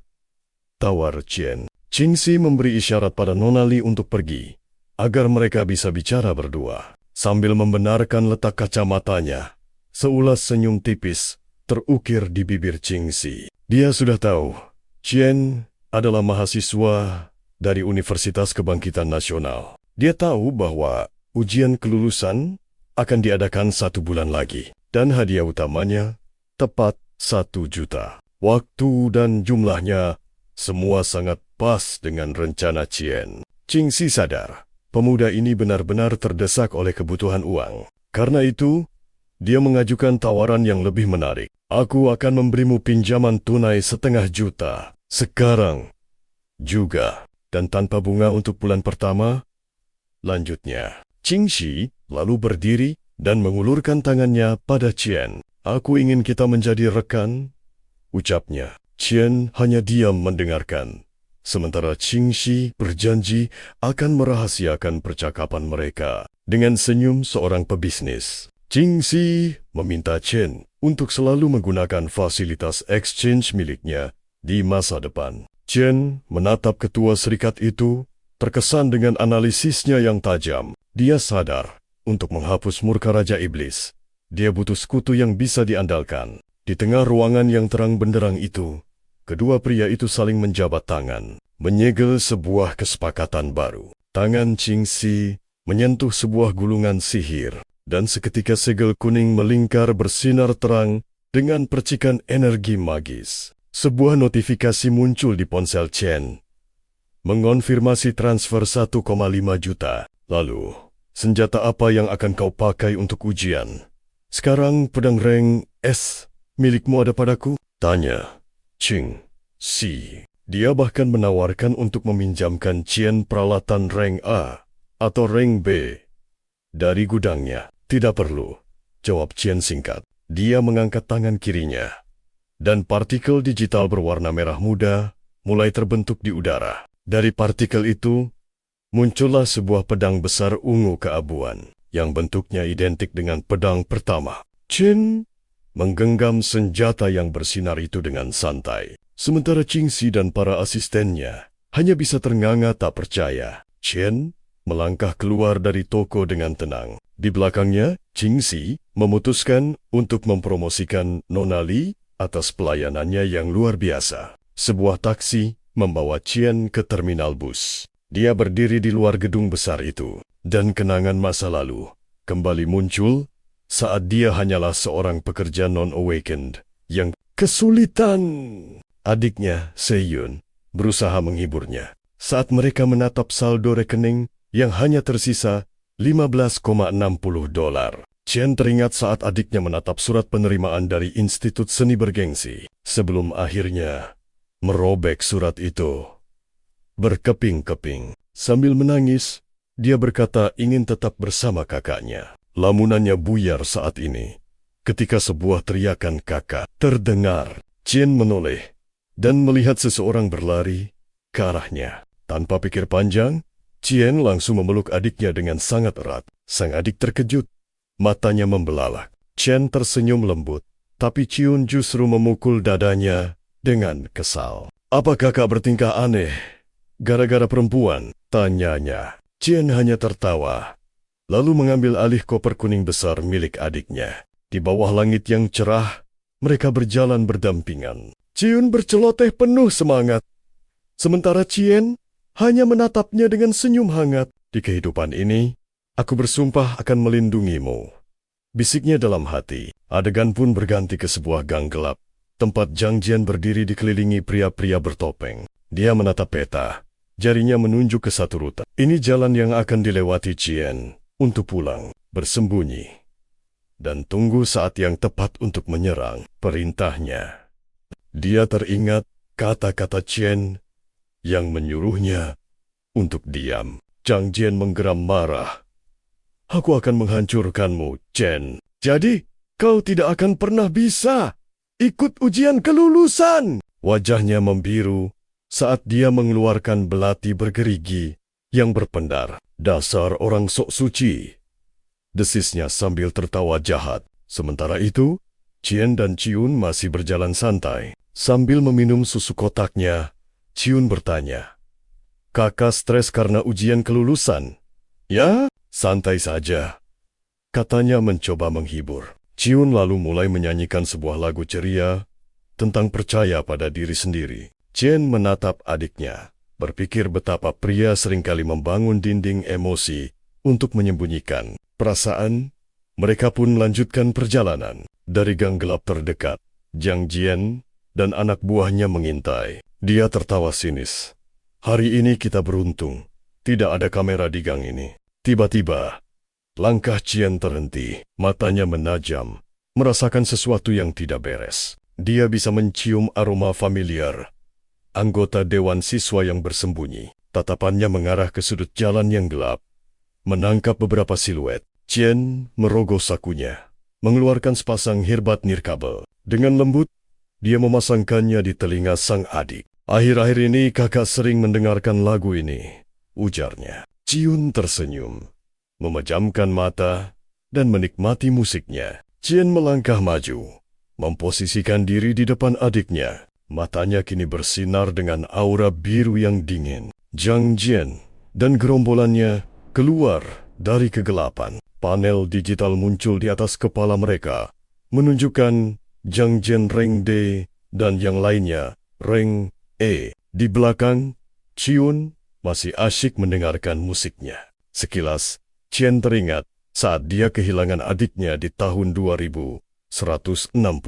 Tidak akan lagi. Tahun 2167, ia terlahir kembali ke dunia ini. Teringat momen haru saat akhirnya ia bisa bersatu lagi dengan keluarganya setelah 7 tahun terpisah. Wajah Chan memerah padam, diselimuti amarah yang membara. Petir kuning menyambar-nyambar di sekujur tubuhnya. Ia menatap para berandalan itu dengan mata menyala dan rahang yang mengeras. Dalam sekejap, Cichen melesat dengan kecepatan yang luar biasa, meninggalkan jejak kilat kuning di belakangnya. Ia menerjang maju dan melayangkan tendangan telak ke wajah salah satu dari mereka. Penyerang lainnya hanya bisa terpaku dengan wajah pucat pasi. Sementara itu, di tempat lain, Ciun berjalan dengan tenang, matanya terpejam, menikmati alunan musik dari khirbatnya. Chen mengamuk di tengah kepungan musuh.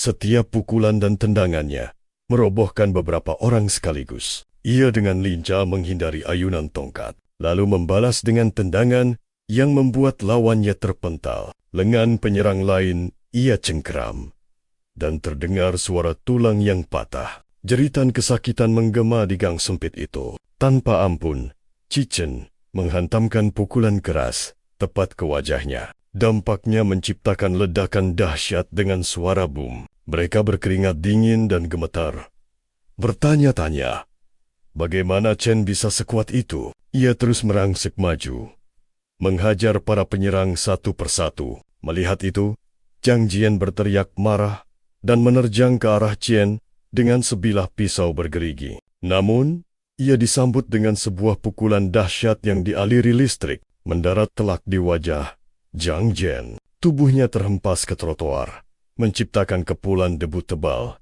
diiringi efek ledakan. Chen berdiri dengan angkuh di atas si biang keladi yang tak sadarkan diri. Mata Chen bersinar merah menyala saat menatap Zhang Jian, menegaskan peringatannya untuk tidak pernah mengganggunya lagi. Ia menodongkan pisau bergerigi itu ke leher Zhang Jian. Chen menyuruhnya diam atau nyawanya akan melayang. Zhang Jian sadar bahwa Chen tidak sedang bercanda. Aura membunuh yang pekat menandakan niatnya yang sesungguhnya. Chen berdiri di antara tubuh-tubuh yang bergelimpangan di gang itu. Ia menyuruh Zhang Jian untuk mengingat baik-baik setiap kata yang diucapkannya. Ia memperingatkan mereka bahwa ia tak peduli dengan nasib mereka selama mereka tidak lagi mengusiknya. Namun, ia menegaskan dengan keras, jika mereka berani mengancam adiknya, atau bahkan hanya muncul di dekatnya, ia akan membuat mereka lenyap selamanya. Di sisi lain, Si Yun masih mendengarkan musiknya. Tiba-tiba,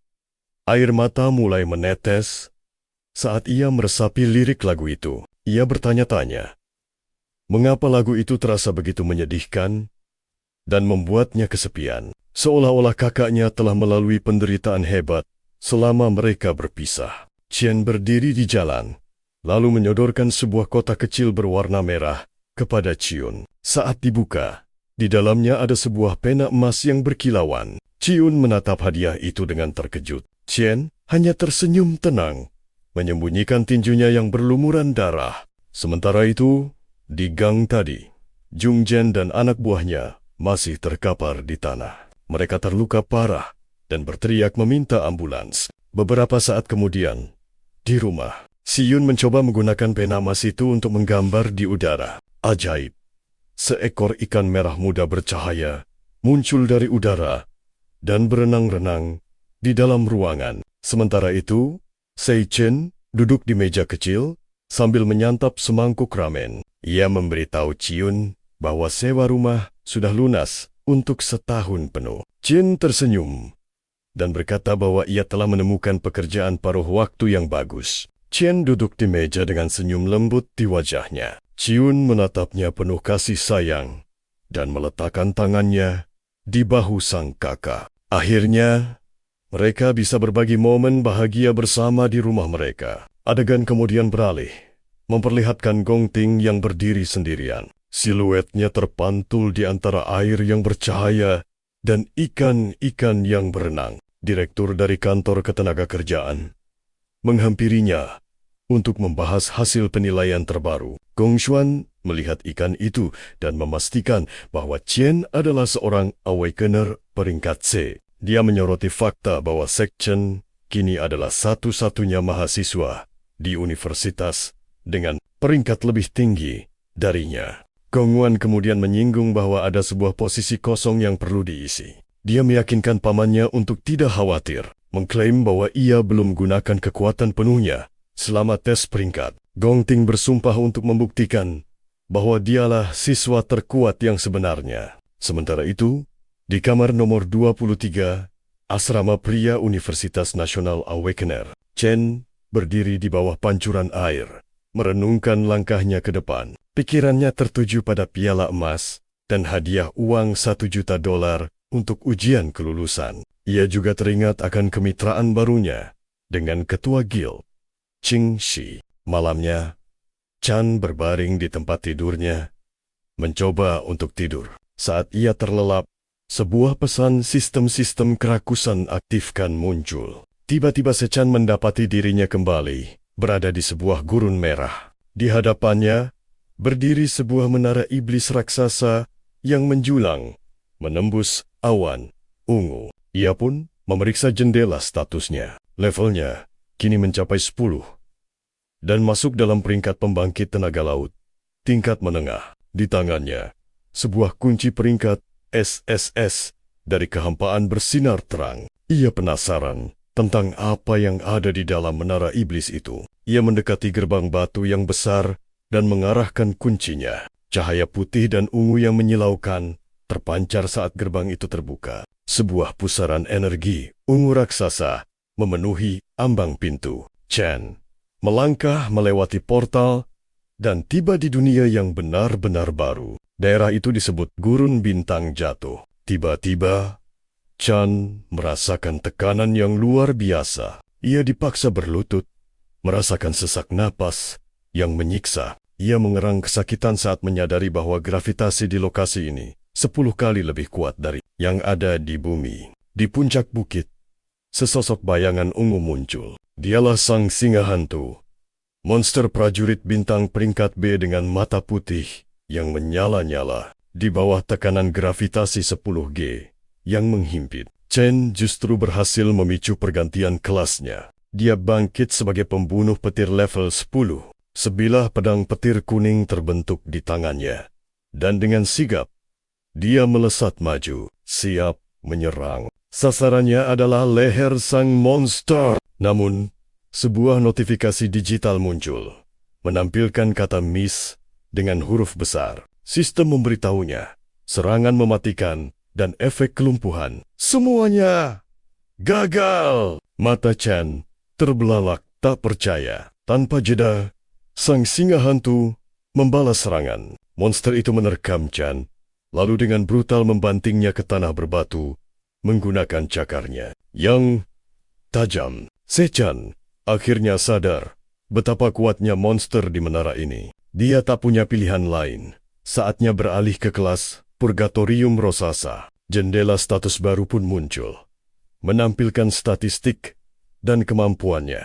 Dia memanfaatkan lingkungan ekstrem ini untuk menempa kekuatannya, mulai menumpuk efek gravitasi untuk melipat gandakan daya hancurnya. Persentase di layarnya melonjak dari 200 hingga 600%. Kekuatan pukulannya kini meningkat 60 kali lipat. Dengan teriakan perang, Chen menerjang lurus ke arah singa hantu. Melihat itu, sang monster membuka mulutnya lebar-lebar. Chen berteriak sambil mengaktifkan mode super beratnya. Sebuah pilar energi ungu raksasa meledak dari tinjunya, menghancurkan tanah di sekitarnya menjadi berkeping-keping. Dampaknya meninggalkan sebuah kawah melingkar yang sangat besar di tengah hamparan puing-puing. Di tengah tanah yang retak, Chen terbaring kelelahan.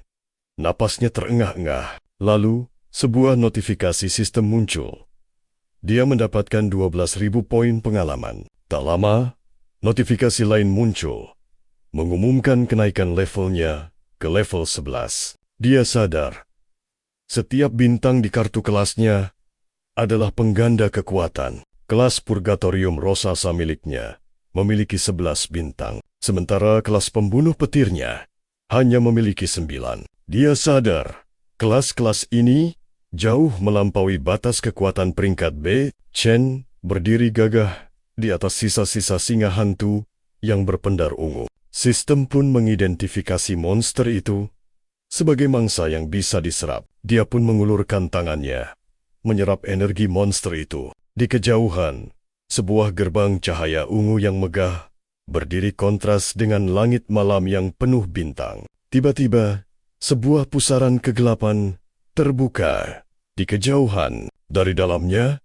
beberapa pasang mata putih yang menyala-nyala menatap tajam. 4 singa hantu lainnya melompat keluar dari portal serempak. Seketika Chen sadar, monster kuat yang baru saja ia kalahkan ternyata hanyalah seekor monster kroco biasa. Tanpa ampun, seekor monster langsung menerjang Chen dengan cakarnya, membuat darah segar muncrat ke udara. Siluet gelap para monster terlihat mencabik-cabik tubuh Chen. Sebuah pesan peringatan dari Rosasa muncul di hadapannya. Saat pintu terbuka, Penderitaan tanpa akhir akan menyambutmu. Tiba-tiba, dia terbangun di ranjangnya. Napasnya tersengal-sengal sambil memegangi dada. Tubuhnya basah oleh keringat dingin. Wajahnya pucat pasi karena ketakutan. Dia terduduk di kamarnya yang gelap, menatap kosong ke lantai. Rasa sakit dari mimpi itu terasa begitu nyata. Dia menatap tangannya, lalu mengepalkannya dengan erat. Dia bergumam, tidak ada jalan pintas untuk menjadi kuat. Adegan beralih ke auditorium besar. Pada hari Jumat, 20 Mei 2157, tentang ujian kelulusan pertempuran. Di barisan depan, Gong Wan duduk dengan santai, menyesap minuman dari termos logamnya. Auditorium itu dipenuhi oleh para siswa berseragam. Suasana riuh oleh bisik-bisik dan obrolan di antara mereka. Mereka membahas rumor tentang perwakilan guild yang datang untuk mencari bibit unggul. Di tengah keramaian itu, Chen hanya duduk terdiam. Dia hanya mendengarkan siswa lain yang membicarakan ekspektasi tinggi untuk angkatan tahun ini.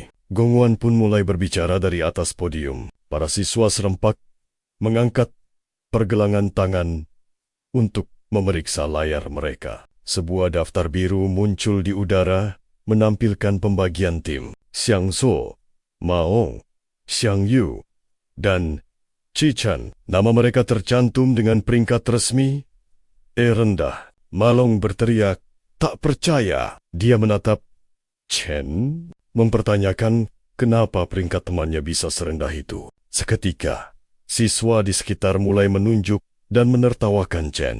Mereka mengejeknya habis-habisan, menyebutnya seorang pecundang. Namun, Chen hanya menatap layarnya dengan ekspresi yang sangat tenang. Dari kejauhan, Gong Ting mengamatinya dengan tatapan licik. Dia menyatukan kedua tangannya sambil tersenyum miring. Dia berencana memberi pelajaran pada para siswa itu, memastikan lawannya takkan punya kesempatan untuk melawan balik. Para siswa pun berhamburan mencari rekan satu tim mereka. Kerumunan besar langsung mengerubungi Gong Ting, meneriakkan namanya. Mereka semua memohon untuk bisa bergabung dengan tim elitnya. Seorang gadis berambut pink berteriak-teriak mempromosikan kelas healernya. Seorang pria bahkan berteriak rela menjadi anjing sang ketua. Tapi Gong Tang tetap diam, tak peduli dengan semua keributan itu. Seorang anggota OSIS membubarkan kerumunan itu, mengatakan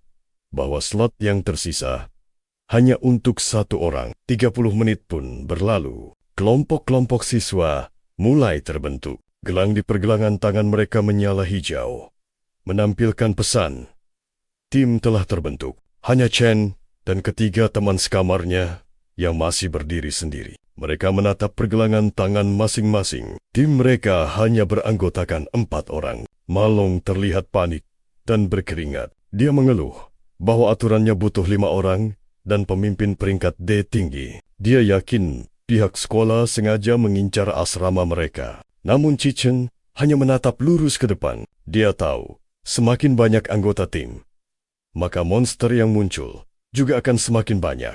Chen paham, sistem memang akan memberikan skor lebih tinggi untuk tim yang besar. Tapi sebagai gantinya, bahaya yang dihadapi juga akan jauh lebih besar. Dia berdiri bersama kelompok kecilnya di ambang penilaian akhir. Maong, Xiang Yu, dan Chen. Ketiganya dicap sebagai rank E, rendahan. Seorang siswa dari kelompok lain mendekati Xiang Zhou. Dia mengajaknya bergabung, karena tim mereka hanya butuh 1 orang lagi. Dia memperingatkan Xiang Zuo bahwa bergaul dengan ketiga ampas itu hanya akan menjamin kegagalannya dalam ujian kelulusan. Chen sadar, kelompoknya akan segera dikucilkan oleh seluruh sekolah. Xiang Zuo terdiam sejenak, lalu dengan tegas menolak tawaran itu, menyatakan teman-teman sekamarnya sudah berjanji untuk tetap bersama. Para siswa lain sontak tertawa, menunjuk mereka sebagai tim pecundang. Maong menatap panik daftar panjang yang menampilkan status setiap tim. Sebagian besar kolomnya telah terisi dengan centang hijau. Keringat membanjirinya saat ia menunjuk ke layar, berteriak bahwa hampir semua tim sudah lengkap. Dia menyadari tak ada lagi siswa Rengde yang tersisa untuk kelompok mereka. Tapi saat itu, Qian menoleh.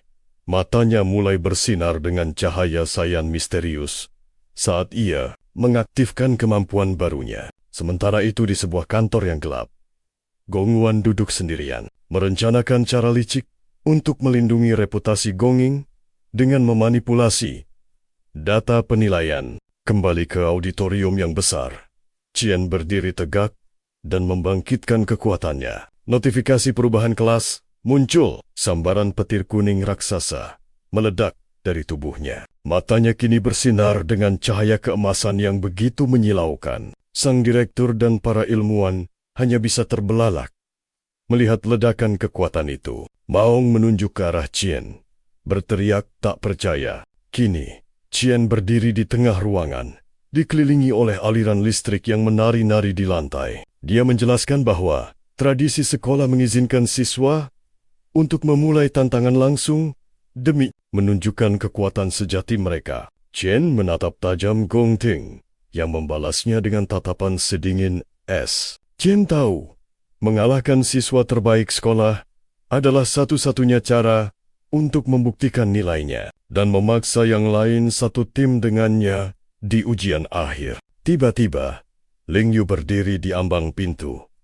Memanggil nama Qian, ia berjalan mendekat dan bertanya, apakah timnya masih kekurangan anggota. Dia menawarkan diri untuk bergabung, menyebut bahwa dia sudah menjadi murid, dan sejak sekolah menengah pertama, wajah Maong langsung berseri-seri. Ia berteriak kegirangan. Para siswa di sekitar mulai berbisik, menyebut Ling Yu sebagai seorang jenius dari sekolah lamanya. Direktur Gongshuan berdiri dan membentak Ling Yu. Ia menunjuk dan berkata bahwa gadis itu tidak memenuhi syarat untuk penilaian. Menurutnya, wanita itu belum pernah ikut tes peringkat di universitas ini dan tak punya laporan resmi. Partisipasinya jelas akan melanggar peraturan sekolah. Namun tiba-tiba, kepala sekolah Yuan Long muncul tepat di belakangnya. Sosok kepala sekolah itu diselimuti energi ungu terang dan kilatan cahaya. Ia justru setuju dengan pernyataan sang direktur. Gong Xuan menoleh ke belakang dengan wajah syok dan mulai bercucuran keringat. Kepala sekolah Yuan Long dan Ling Yu berdiri di tengah cahaya ungu yang pekat. Qian mengamati mereka, merenungkan kekuatan sang kepala sekolah. Dia tahu, Yuan Long adalah seorang petarung, tapi bisa menggunakan teleportasi. Itu sangat tidak biasa. Mata Qian bersinar sian saat ia mencoba mendeteksi peringkat mereka. 2 heksagon digital dengan tanda tanya muncul di atas kepala mereka, menunjukkan level kekuatan mereka tersembunyi dari pemindaiannya. Gongwan mulai berbicara tentang tujuan penilaian dan pentingnya sebuah bakat. Kepala sekolah Yuan Long balas menatap sang direktur dengan tatapan sedingin es. Ia berkata bahwa sekolah harus bertanggung jawab atas kesempatan yang dimiliki setiap siswa. Gongwan terperanjak, keringat dingin membasahi pelipisnya. Dia sadar kepala sekolah sedang menyindirnya dan melindungi Qian. Gongwan hanya bisa menunduk gemetar. Dalam hati, mengumpat kepala sekolah itu sebagai rubah tua yang licik. Sang kepala sekolah naik ke panggung dan mengumumkan perubahan peraturan. Dia mengatakan bahwa tim dengan kurang dari 5 anggota atau tim tanpa pemimpin Rengde sekarang diizinkan untuk mendaftar. Qian dan teman-temannya langsung menyatukan tangan. Gelang hijau mereka bersinar terang dan notifikasi digital pembentukan tim pun muncul di udara. Mereka bersorak-sorai dan menunjuk Qian sebagai kapten tim mereka. Dari kejauhan, kepala sekolah dan Ling Yu mengamati Qian. Seorang ilmuwan yang memegang perangkatnya terkejut melihat betapa cepatnya tim Qian mengirimkan pilihan mereka. Para siswa di sekitar berteriak ngeri saat melihat pilihan yang muncul di layar utama. Maong dan yang lainnya panik bukan main, melambaikan tangan dan berteriak meminta Qian untuk membatalkan pendaftaran. Tapi Qian tetap diam membisu. Tak bergeming sedikit pun. Dia hanya menatap tampilan di pergelangan tangannya yang bercahaya Dengan ekspresi serius, ujian kelulusan sekolah pun dimulai. Para siswa harus membentuk tim untuk memasuki dungeon sungguhan. Poin didapatkan dengan membunuh monster kecil dan para bos. Mereka juga mendapat poin tambahan jika menyelesaikan tes kurang dari 1 jam. Dungeon Rank A memiliki pengganda skor yang lebih tinggi daripada Dungeon Rank F. Skor maksimal yang bisa dicapai adalah 100 poin. Tim pemenang akan menerima tawaran langsung dari Guild Kekaisaran. Siswa terbaik akan mendapatkan hadiah sebesar 1 juta yuan. 2 siswa menatap tablet digital dengan wajah gugup. Salah satunya berwajah bintik-bintik sementara. Yang lain berkeringat dingin. Mereka mengatakan skor tertinggi dalam sejarah sekolah adalah 90 poin. Mereka berpendapat sebuah tim butuh setidaknya 3 siswa rank D yang kuat untuk bisa bertahan di Dungeon Rank.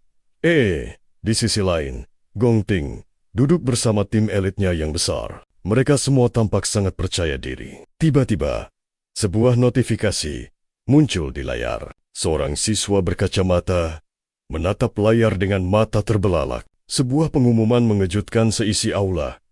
Saat satu tim mengunci pilihan dungeon mereka, layar utama pun langsung menyorot. Dan nama yang muncul adalah tim C. 3 tingkat kesulitan terpampang di sana. Peringkat F, E, dan D. Foto profil Chi Chen terpampang jelas di kotak peringkat D. Para siswa gemetar ketakutan, karena dungeon peringkat D adalah rekor yang belum pernah terpecahkan oleh siswa manapun. Malong langsung mencengkeram lengan Chi Chen dan berteriak histeris, mempertanyakan kewarasan tindakan nekatnya itu. Sementara Sang Zuo hanya bisa terduduk lemas di lantai, meratapi nasibnya. Dia tak percaya harus berada di satu tim dengan orang gila seperti Chi Chen. Notifikasi seketika muncul di perangkat mereka. Sebuah permintaan konfirmasi untuk memasuki dungeon peringkat D. Keringat dingin membasahi pelipis Malong saat menatap layar itu. Ia mendekatkan wajahnya ke Chi Chen dan membentak, "Apa kau sudah gila? Kau sadar bahaya dungeon peringkat D?" Tapi Chi Chen tetap tenang. Tatapannya lurus ke depan. Ia hanya berkata bahwa semua ini sudah ia pikirkan matang-matang. Pesan konfirmasi pun terkirim dalam sekejap. Layar utama kembali diperbarui, menampilkan 2 profil di tingkat kesulitan D, Gong Ting dan Chi Chen. Jendela konfirmasi merah muda muncul, menandakan semua anggota tim telah setuju. Pengumuman sistem pun menggema, menyatakan tim Gong Ting juga telah berhasil mendaftar. Seisi auditorium meledak dalam sorak-sorai dan teriakan heboh. Siswa berkacamata itu bahkan sampai ternganga. Tak percaya, para penonton berteriak, "Upacara tahun ini akan jadi tontonan yang luar biasa." Gong Ting duduk dengan angkuh, tangan bersedekap, dan mata terpejam. Salah satu anggota timnya menyeringai sinis ke arah kelompok Chi Chen. Ia mengejek mereka yang hanya berani berlagak kuat. Rekan setim Gong Ting yang lain ikut tertawa dan menunjuk mereka dengan remeh. Mereka yakin Chi Chen hanya cari perhatian, dan timnya pasti akan meninggalkannya. Malong menatap Chi Chen dari samping. Ia bisa merasakan aura dahsyat yang menyelimuti sahabatnya itu. Ia teringat betapa lemahnya Chi Chen dulu, selalu bergantung pada orang lain. Di balik kacamatanya, tatapan Malong berubah menjadi penuh tekad. Ia berteriak lantang bahwa ia akan mengikuti Chi Chen sampai akhir. Tangannya terangkat, dan ia menekan tombol konfirmasi hijau yang menyala di pergelangan tangannya. Sang Zuo, dengan wajah pasrah, ikut mengangkat tangannya dan menekan tombol konfirmasi. Ia berkata, peringkat dungeon sudah tak penting lagi, karena mereka memang sudah di posisi paling buncit. Kini, seluruh anggota tim telah menerima takdir mereka di peringkat D. Sebuah pesan sistem mengumumkan pendaftaran tim Chi Chen telah berhasil. Chi Chen berdiri di tengah aula bersama ketiga temannya. Dengan wajah serius, ia menunduk dan meminta maaf pada timnya. Ia mengaku pilihannya jatuh pada dungeon peringkat The Jong mustahil itu. Demi satu tujuan, merebut gelar MVP. Chi Chen menatap sahabat-sahabatnya, berjanji bahwa mereka akan meraih puncak tertinggi bersama-sama. Tiba-tiba, Gong Ting berdiri di singgasananya, menatap tajam ke arah Chi Chen. Ia berteriak, hanya ada satu mahasiswa terkuat di universitas ini. Ling Yu yang mengamati dari kejauhan bergumam. Ia belum pernah melihat Gong Ting semarah dan berambisi seperti itu. Perseteruan antara dua jenius itu akhirnya terbuka untuk umum saat tatapan mereka saling beradu sengit dari seberang ruangan.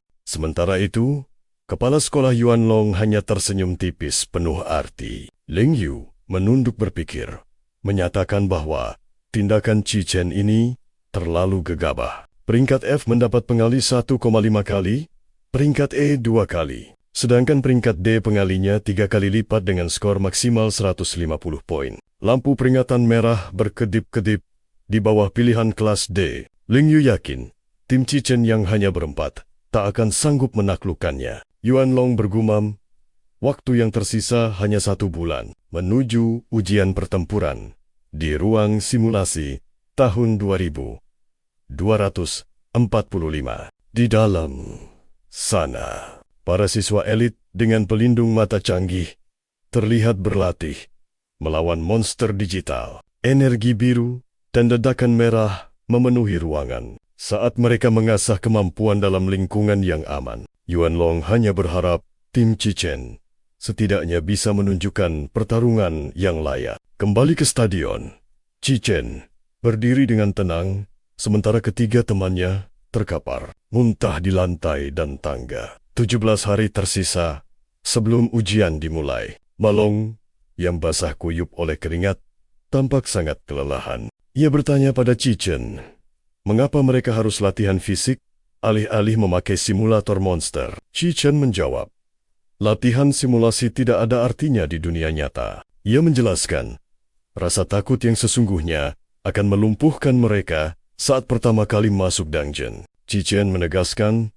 insting fisiklah yang akan menentukan hidup dan mati mereka, bukan teori yang dijejalkan ke otak. Latihan ini adalah untuk meningkatkan daya tahan, kekuatan, dan kecepatan reaksi demi menajamkan insting tersebut. Baginya, manfaat dari simulasi sekolah sangatlah kecil. Ia menjelaskan, hanya mereka yang punya status dan kekayaan yang bisa berlatih di dungeon sungguhan. Adegan beralih, memperlihatkan Gong Ting yang membelah monster raksasa dengan energi emasnya. Terlahir dari keluarga kaya, ia memiliki kekuatan yang hanya bisa diimpikan oleh orang biasa. Chi Chen berkata, ujian kelulusan ini adalah satu-satunya kesempatan mereka untuk bergabung dengan persekutuan kekaisaran dan melampaui para siswa elit itu. Mata Malong terbelalak menatap Chi Chen. Rahang Chi Chen mengeras dan kilat merah menyala di matanya.